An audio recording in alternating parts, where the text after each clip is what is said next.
What's up, everybody? Brian Mann here, Hands-On Auto Training, end of day, November 10th, 2021.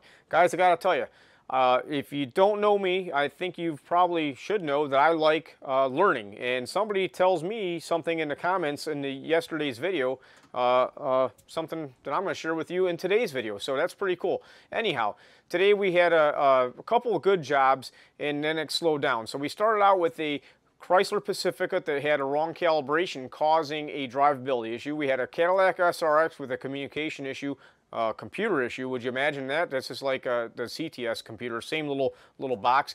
And we also did a steering column lock control module in the Nissan Altima. Now this Nissan Altima was pretty cool because the module was hanging down, the steering lock control module was hanging down, and I got the chance to actually check out how it worked. Guys, this was an easy program with an Autel IM608. No problems there. What's going on, everybody? We got ourselves a 2005 Cadillac SRX, and we've got the good old 3.6. We have a issue where the customer's complaining about a no crank, no start. I believe an intermittent communication problem.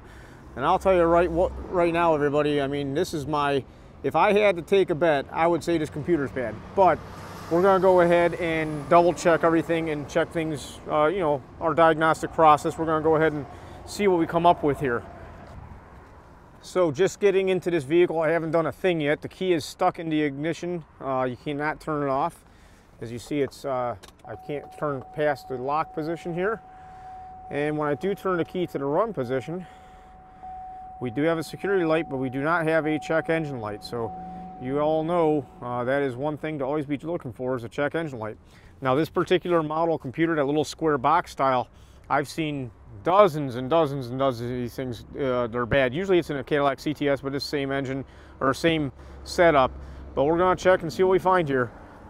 So guys, I got impatient waiting for my scan tool to boot up. Can low should be around 2.1 volts or something like that, and can high should be a little bit higher. So you can see our can low is about 1.9, and our can high is about 3. So that's kind of off, actually, a little bit higher and lower. The spread's a little bit more than I like. Voltages on pin 6 and 14 were a little bit off. They're different. I unplugged the ECM, unplugged the engine control module, and I plugged it back in, and we have a runner now. And check out these voltages, 2.4 and 2.3. That's kind of closer to what I expected it to be. Very interesting stuff. So, and we can turn off the key. We do have a check engine light on now. Turn the key off, turn it back on. I think that we're gonna have to call a computer as a first step in resolving the issue here. Then I turn the key off, and I turn the key back on, try to start it, try to crank on it. It wouldn't start. I didn't have a check engine light, could not turn the key back off. Okay, I wanted to show you guys here. We are probed into the pin 14, that's can low, and ground. And look at the relative uniformity you see here. This is kind of like usually what we have when we have a bad CAN bust. Right now I have the engine control module disconnected.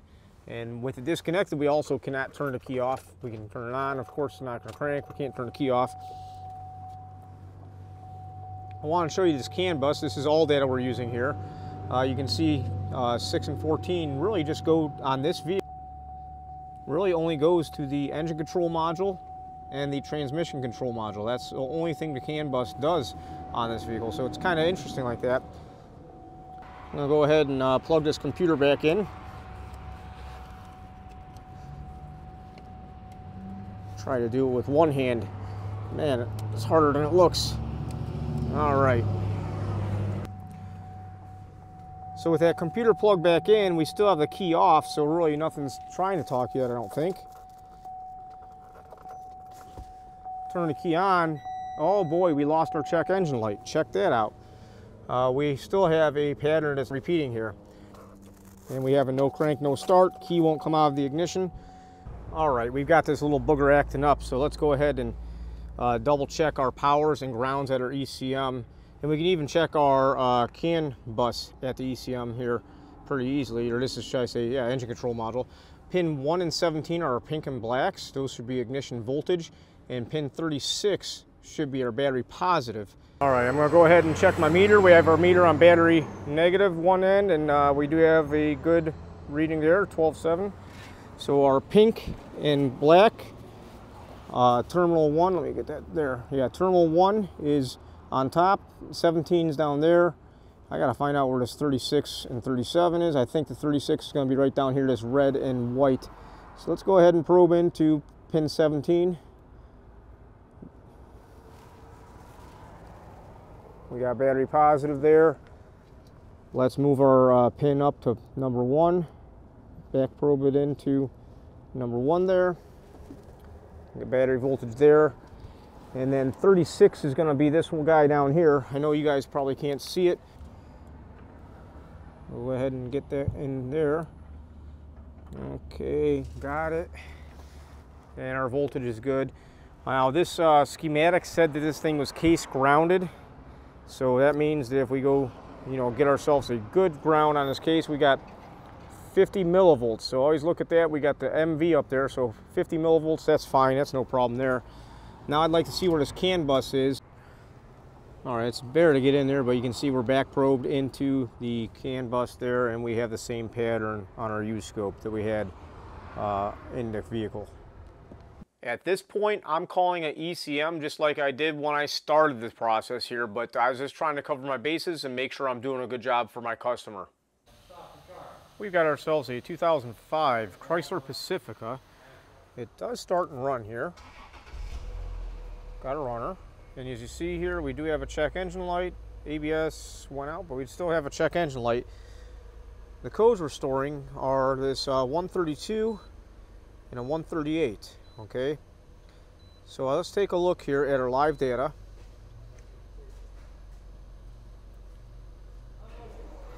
And we're in open loop. Let's see what happens if we go into closed loop here.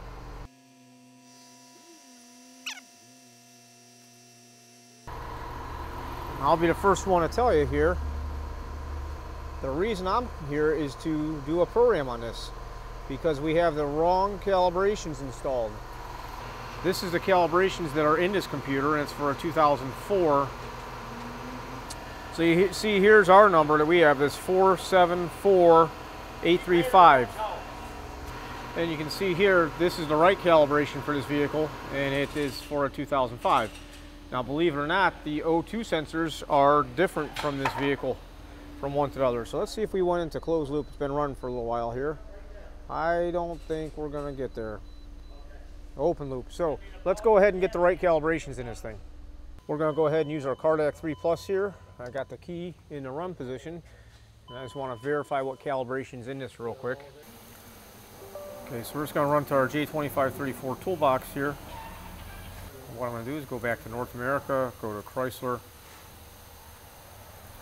and just read part number, get part number, and I'm going to go ahead and just copy this part number here. This is our current part number that's in the vehicle. So I'm going to go to this job text, save this, so I'm just saving that. And also I'm going to put this as the wrong part number. Let's just label it like that. And then we're gonna go ahead and take our number that's the right number, 4748353AG, and this is our right. And I'm saving that real quick so I don't lose it. So what we got to do is go to the Chrysler website here and get the right number. Legacy Tech Authority. I forgot about that, but that's where we want to go, right there. And we're going to go to the J2534 programming process, and we want to click on this section right here to download our ECU files.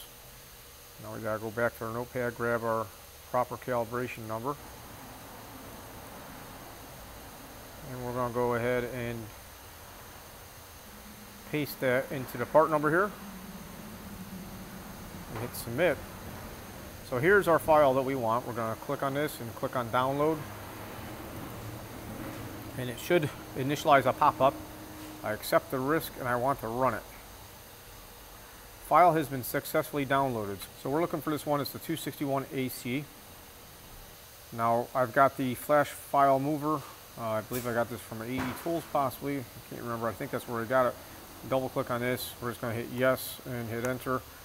And it's in the background is moving the files to the proper folder. which is the temp low folder, okay?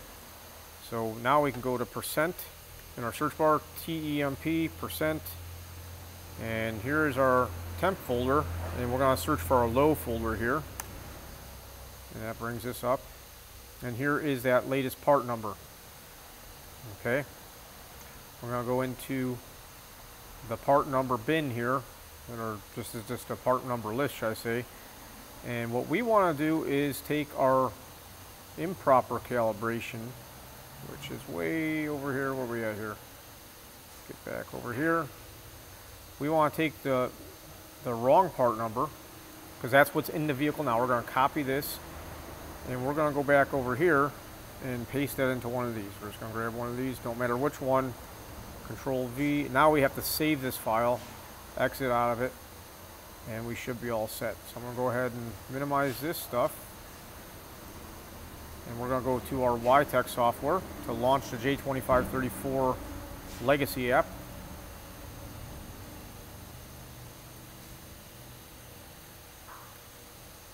And we click on switch to J2534 app, and it should pop up that software behind us here.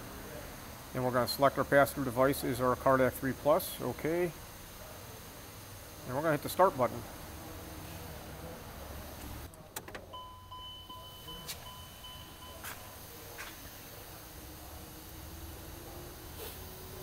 Turn ignition to run.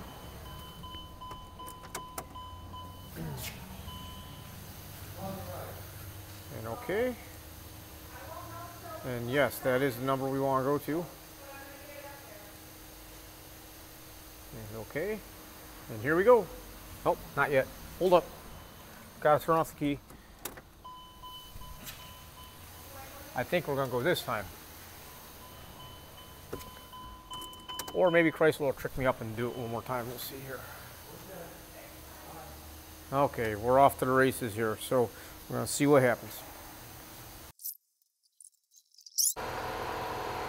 Hey guys, as we're doing this program, I want to tell you one of the coolest things about YouTube and the community we have out there is, check this out.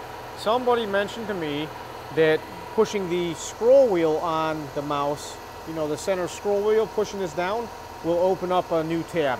And I gotta be honest with you guys, I didn't realize that. So if we go, like, say, to all data, just get my all data opened up here. And just like I was showing you guys yesterday, say on that Buick Century, we got our diagrams here, or exploded views, whatever.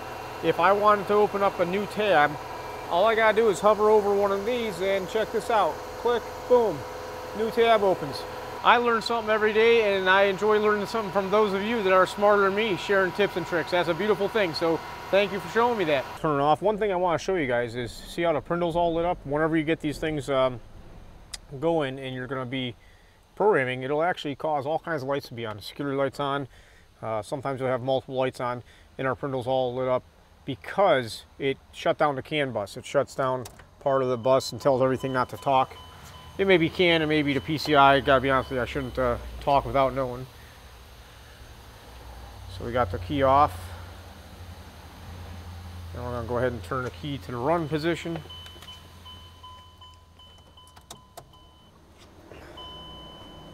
And we're going to click on OK. Now it's doing transmission. Hopefully we don't have any issues here. Some of these older ones would air out when it started the transmission. We're going to see what happens. Okay, so you see after it got done programming, the prindle's lit up properly down there and our security light's out. I'm going to go ahead and yank the plug on the TrueTech. Plug in this scan tool. And we're going to take a look at what codes we have. I'm curious to see if those O2 sensor codes have gone away. No codes yet. Let's go ahead and start this up and see if it goes into a closed loop. So we got ourselves a runner, that's a good thing. I'm going to hit the live data button here.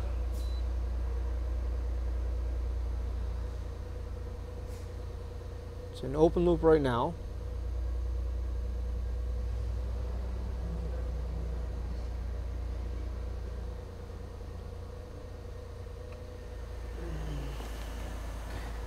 And there we go, went into closed loop. I was just about to go hit the go pedal a little bit.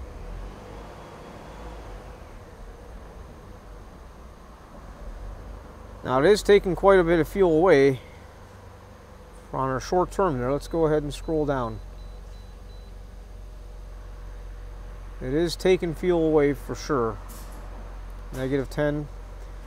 But let's see what happens as this engine warms up. If you guys have been following along with the fuel trim videos and maybe even doing fuel trims yourself, you may find sometimes as vehicles start and run, it'll do some funny stuff right off the bat.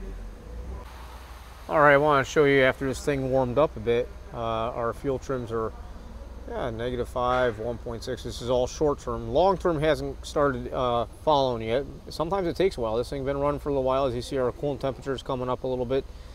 So this thing's running real good. Before it was running poorly. And I rounded out the day doing a pad slap on my own transit van. You guys know these things eat up the rear brakes, so I just pad slapped this. They're starting to squeak, and as you see, it was pretty low. If you're interested in a chance of winning a U-Scope, make sure you're signed up at handsonautotraining.com. If you're a member of the Core Premium, you're automatically entered into win that drawing. We got 7 more to give away over the next few months. Guys, I appreciate you taking the time to watch. If you like this content, please do like and subscribe, ring that bell, all that good stuff. You guys have a great day. I appreciate it, everybody. Bye-bye.